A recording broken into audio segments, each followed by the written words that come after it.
Hi there, I'm Debola Ajayi, popularly known as The Strategist. Welcome to the Business Toolkit for SMEs. In the Business Toolkit for SMEs, I basically share concepts, nuggets, tips, foundational and fundamental principles that will help your business grow and succeed. I'm sure someone in your community will benefit from this, so endeavor to like, share, subscribe to my channel. In today's class, I will be talking about raising funding. I have met too many business owners whose primary concern is, how do I raise the funding that I need to scale my business, to start my business, to grow my business, to do this with my business, to do that with my business? And I've also met a number of business owners who have raised funds, squandered it, got into bad deals, lost their company, all sorts of issues. I'll try to share a few tips and nuggets in today's class on raising funding to help you as a business owner, to position you to raise funding in a way that will help your business to grow, not terminate the dreams that you have for that business. So join me in today's class as we talk about the concepts related to raising funding.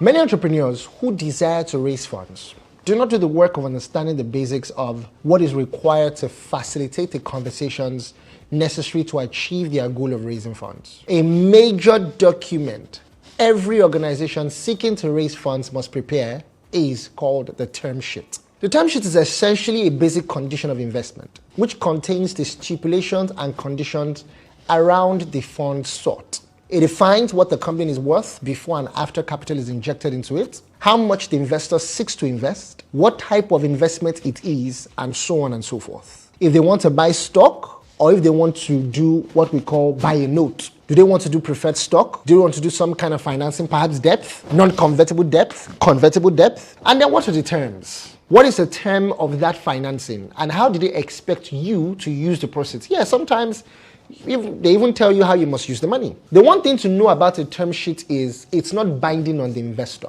But often they will have what they call a no-shop clause in the term sheet, which means basically you are not allowed to go talk to anybody else until you decide on the term sheet in front of you. That can be a problem if you take yourself out of the market for, let's say, a month or so while you are trying to decide with that term sheet. So be aware of those and try to get them out of the term sheet if you can. Very important, right? The next most basic terminology in this conversation of raising funding that is very important for us to look at is called pre-money and post-money valuation.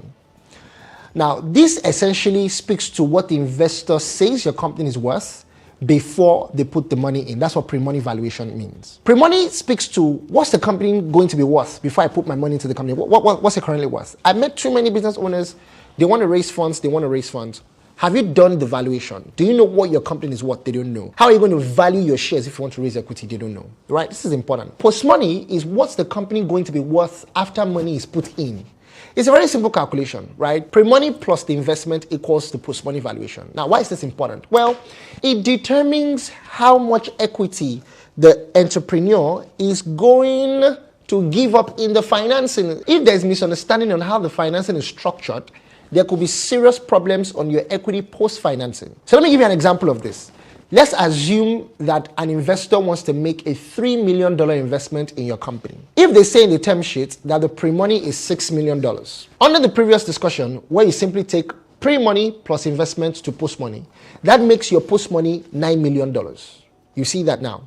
Now, the implication of this is that your investor owns a third of your company. It's $3 million divided by $9 million.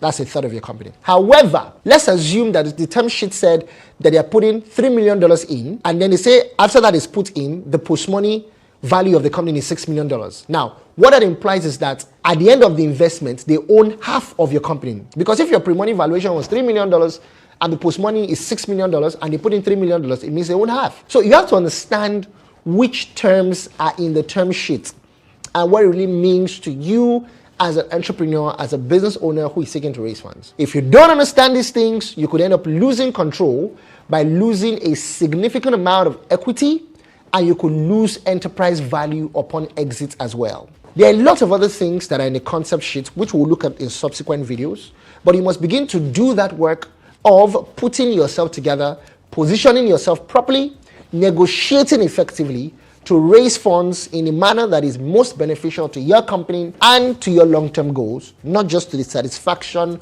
of having funds in the short term. Thank you for being a part of today's Business Toolkit for SMEs.